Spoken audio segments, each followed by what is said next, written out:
to install Java 25 on Ubuntu. So first way, the easiest way, we can open App Center, write GDK, so we can install OpenJDK and you can select versions. So if you want LTS, just press.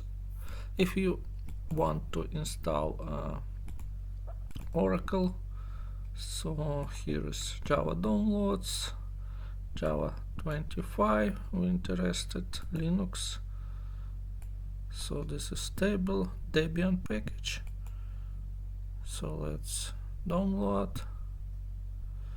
Then we can find installation instructions, installation on Linux platforms,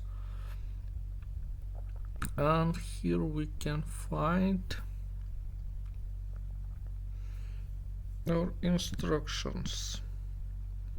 So where it is, so this is one. So let's copy it. Our downloads finished. Let's open in folder, open in terminal, paste, enter, password. Now we can Java minus where she on. So that's done.